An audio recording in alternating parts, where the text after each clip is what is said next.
66 சிவ ஆலயங்கள் இருக்கிறது. இந்த சிவ ஆலயங்களை ஒவ்வொன்றாக சுற்றி சிவனை நாள்தோறும் வழிபட்டால் சிவனாகப்பட்டவர் நேருக்கு நேராக வருவார். எங்கே வந்திருக்கோம்? எங்கே பூசாரி வந்தாரா? அந்த மேலே யாரும் இப்பொழுது 336 ஆலயங்களில் முதல் ஆலயமாக விளங்கக்கூடிய காசி ராமேஸ்வரத்திற்கு வந்திருக்கிறோம். இப்ப பாருங்க, காசி விஸ்வநாதர் என்று சொல்லக்கூடிய முதல் தலமான காசிக்கு வந்திருக்கிறோம். ஒன்னானப்பட்ட சிவபெருமான் குடிக்கொண்டிருக்கும் உயிரை எல்லாம் தன்னுடைய உயிரை தானாய் மாற்றிக் கொள்ளும் மக்களுடைய ஒரே இடம் எதுன்னா காசி மட்டும்தான். உண்மைதான். அந்த காசி புனித யாத்திரையில் நீராடி விட்டு தன்னுடைய உயிரை விட்டால் அவர் நேரா சொர்க்கத்துக்கு தான் போய் அடைவார்களாமா. அதனாலதான் காசியில போய் முக்காவாசி பேர் சாகுறாங்க. ஆனா அந்த மார்கண்டையனானவர் தன்னுடைய உயிர் போகக்கூடாது, நீண்ட நாள் தன் தாய் தந்தையுடன் வாழ வேண்டும் என்று சொல்லி முதலாக காசிக்கு வந்து காசி விஸ்வநாதர் வழிபடுகிறார். பார்க்கக்கூடிய பொதுமக்களும் நம்மளுடைய குடும்பத்தில் நம்மளுடைய குழந்தைகளுக்கு இந்த மாதிரி ஒரு நெருமை குடியக்கூடாது, அதனால இந்த மாதிரி கொடுமை நடக்க கூடாதுன்னு சொல்லி தன்னுடைய பெற்ற தாய்களும் தன்னுடைய தந்தைமார்களும் இந்த பூஜையில் கலந்து கொண்டு உங்கள் கையால் உள்ள காணிக்கையானது 10 ரூபாய் 20 ரூபாய் 50 ரூபாய் 100 ரூபாய் என்று சொல்லக்கூடிய காணிக்கை அளித்து இதோ இந்த இடத்துல பாருங்க திருநீர் இருக்கிறது. இந்த திருநீரை சென்றால் உங்களுடைய கஷ்டங்கள் எல்லாம் விலகும். வாங்க, மார்கண்டையனுடைய பூஜையில நீங்களே கலந்து கொண்டு சிவனுடைய அருள் பெறுமாறு அன்புடன் கேட்டுக்கொள்கிறேன். ஓம் நம சிவாய நமக. அரகர கங்காதர நமக. திங்களும் சந்திரனாய் போற்றி, திரிபுரம் எரித்தாய் போற்றி. திங்களும் சந்திரனானே போற்றி, திரிபுரம் எரித்தாய் போற்றி. மங்கையர்மாய் போற்றி, மார்பல பெரித்தவா போற்றி. எங்களை காக்க வேண்டும் ஈசனே முன்னடி பாதம் போற்றி போற்றி.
அக்கா, என்ன கதை இருக்குது, போகாதீங்க.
பாருங்கடா கண்ணு சின்னதாக தெரியல கண்ணு சின்னதாக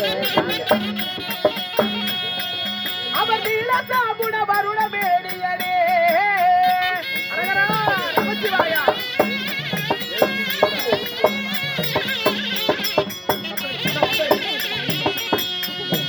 தேவாதி தேவா ஓ திரிபுரத்திடை தகனம் செய்தவரா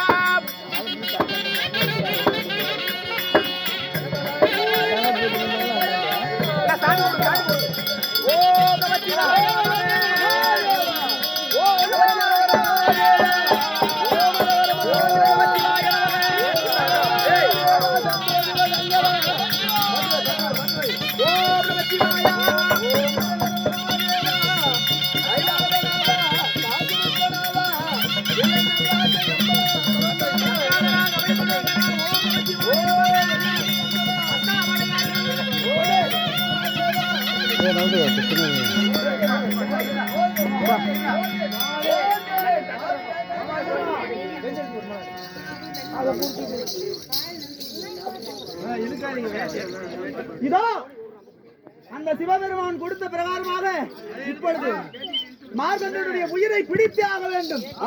பிடிக்கிறேன். ஐயோ ஐயோ யமதர்மன் வந்து விட்டாரே. ஐயோ உயிர் போக போகிறது. ஐயோ சிவபெருமானே. ஐயோ ஐயோ கடவுளே.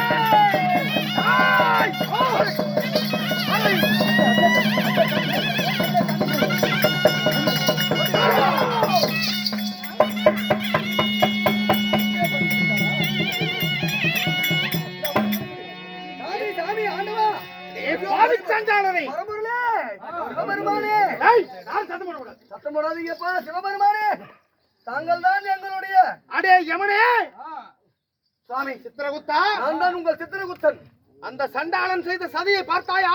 சாமி சாமி கடவுள் என்று பாராமல் என் மீது அவன் பாசக்கயிறை போடுகிறான். சாமி ஏட்டில் உள்ளது எப்படி இருந்ததோ அதுபோல் தான் எங்களுடைய மன்னனாக விளங்கக்கூடிய யமதர்மன் செய்தார். பாலகனாக விளங்கக்கூடிய மார்கண்டனின் உயிர் ஆயிரத்தோடு முடிந்தது. அதனால்தான் உயிரை பிடிக்கலாம் என்று 2 முறை நாங்கள் இதாவது உயிரை பிடிக்கக்கூடியவன் அங்கே என்னுடைய லிங்கத்தை ஆண்டவனை கட்டிப்பிடித்து அழுது கொண்டிருக்கிறான். நான் இருப்பது அவனுக்கு தெரியவில்லையா? கண்ணை இழந்து விட்டானா? அறியாத தனித்தினால் தெரியாமல் செய்து விட்டார். இருந்தாலும் உயிரை பிடிக்கக்கூடிய யமனுடைய உயிரை பறித்து விட்டால் இருக்கக்கூடிய உயிர்களை யார் பிடிப்பது? இந்த பூலகத்தில் உள்ள மக்களுடைய உயிரை யார் பிடிப்பது? அதனாலே மக்கள் தொகை அதிகமாகிவிட்டால் பூமாதேவி பாரம் தாங்க மாட்டாள் அல்லவா? அதனால் நீங்கள் தான் அவருக்கு மன்னித்து மறுபடியும் அவருக்கு ஆயுள் கொடுக்க வேண்டும், உயிரை தர வேண்டும். அறியாத தனத்தினால் தெரியாமல் இப்பேறு கொண்ட தவறை செய்து விட்டான் இல்லையா? உண்மை சாமி. நானும் சற்று யோசிக்காமல் இந்த சிவன் மீது பாசக்கயிறை போட்டவுடனே ஆத்திரம் கோபம் கொண்டு அவனை உதைத்ததனால் மூச்சு ஆகிவிட்டான். ஆமாம் சாமி. இப்பொழுது எழுந்து வருவான். யமனே எழுந்து வா. ஐயா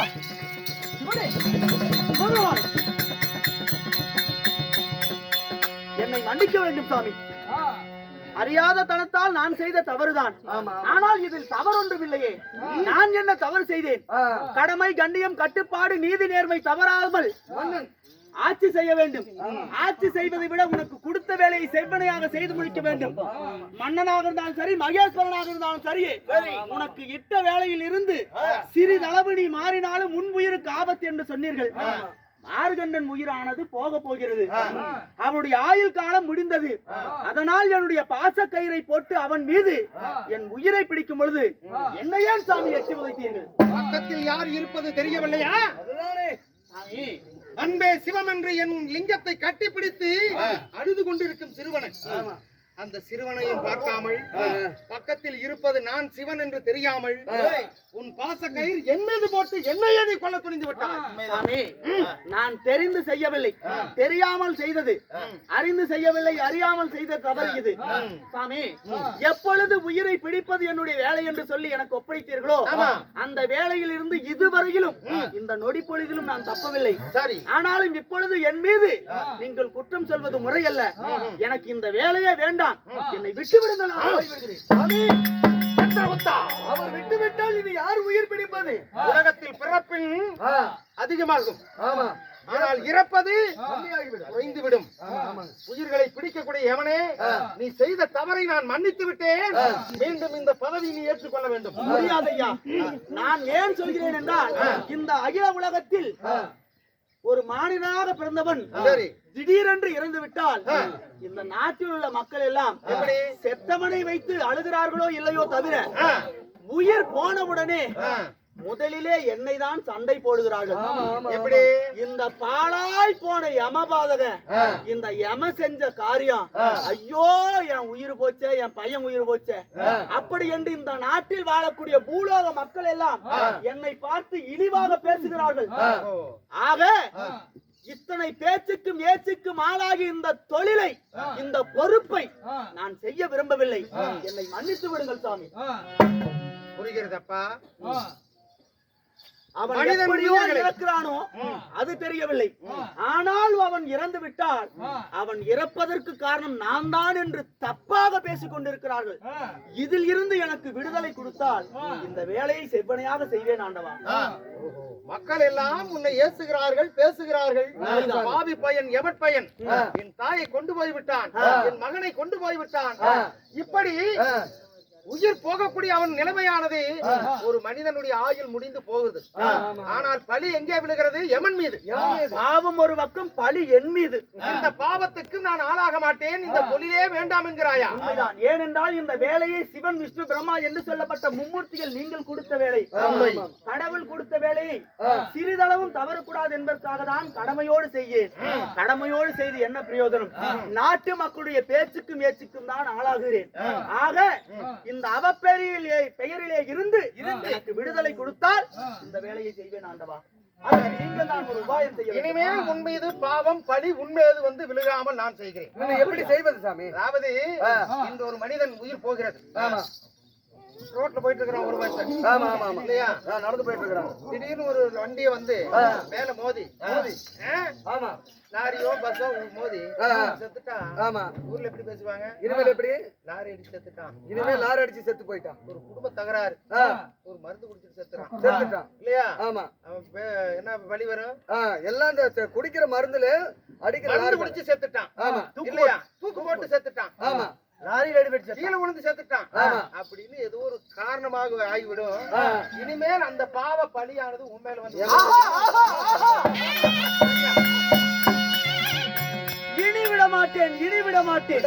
இந்த அகில உலகத்தில் யார் சேர்த்தாலும் சரியே, பாவம் ஒரு பக்கம், பழி வேற பக்கம் தான் இருக்கும். இந்த யமபாதகம் தான் கொண்டுட்டான்னு என் பேர் பேச மாட்டாங்க. ஆகட்டும் சாமி, ஆகட்டும் தெய்வம். இருந்தாலும் உன் கடமையை தவறாமல் செய்து சிறிது என் மனதை சங்கடப்படுத்தினாய். இருந்தாலும் இந்த வேலையை செம்மையாக செய்து மேலுக்கு மேல் ஜனத்தொகை அதிகமாக இருக்கிறது. சாம்பவன் எங்கே? சாம்பவன் வந்து விட்டேன். சாம்பவா, இனி வாழக்கூடிய வயதிலே மகனை இழந்தேன். கல்யாணம் ஆக கூட இல்ல, 3 மாசத்துல கர்ப்பத்தில் இருக்கிற குழந்தை எல்லாம் சாகுது. இப்படி எல்லாம் மக்கள் எல்லாம் பேசுகிறார்கள். என்ன செய்ய வேண்டும்? இதற்கு ஒரு முடிவு செய்ய வேண்டும். என்ன செய்ய வேண்டும்? உலகமெங்கும் பறைசாட்ட வேண்டும் சாம்புவா. அதாவது அதாவது பழுத்த பழமுதுரை அப்படி என்று உலகமெங்கும் பறைசாட்டி. அப்படியா? இப்பொழுதே போகிறேன்.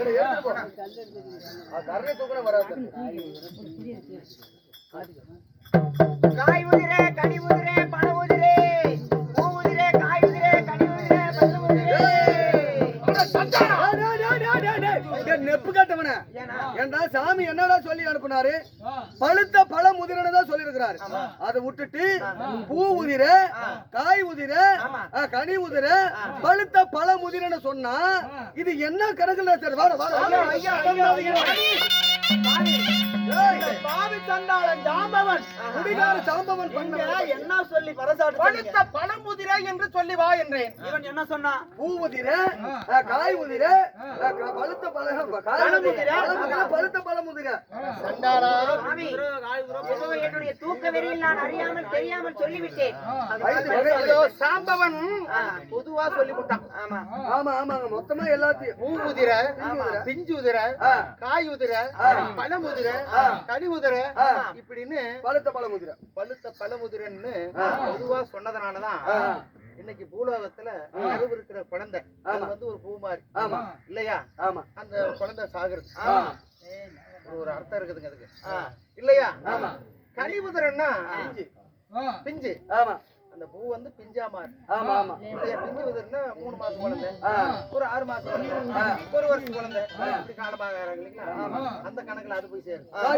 காய் உதிரன்னா வாலிப வயசு, நடுத்தர வயசு ஒரு 16, 17, 20 இருந்து 50 வயசு.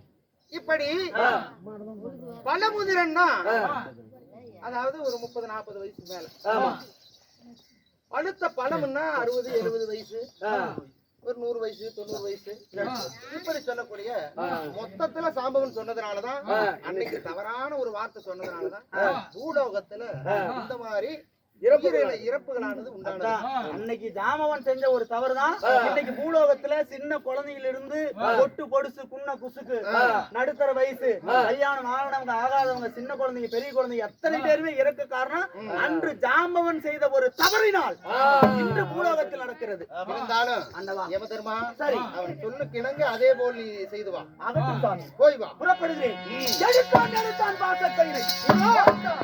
இந்த மகன் தவம் செய்து கொண்டிருக்கிறான். இவனுக்கு இந்த ஆயுளாவது நான் தரப்போகிறேன். தந்தே தந்தேன் பரமது தந்தே. எழுந்து வா மகனே.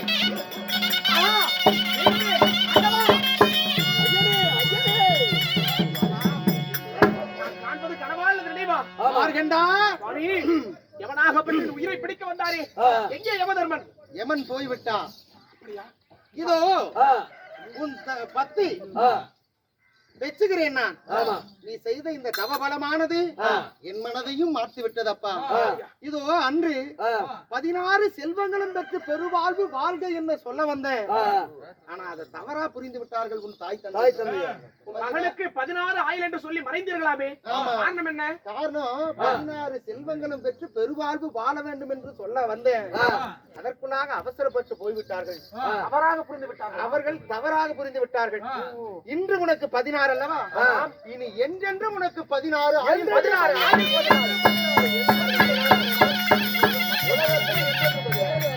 பக்த மார்கண்டனாக, சாதாரண மார்கண்டன் பக்த மார்கண்டனாக மாறி இந்த சிவனை கோரி கடூரமான தவம் செய்து ஆயுளை பெற்றதனால் இன்றும் 16, உனக்கு என்றென்றும் 16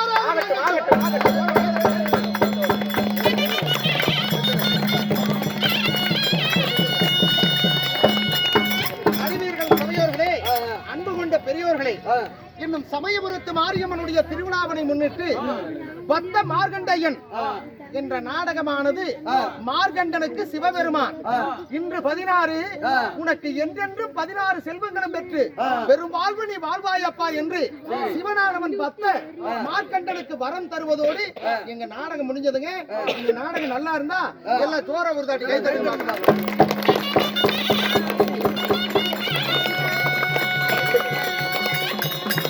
இன்னும் நாட்டுக்கு நாடு மகாநாடு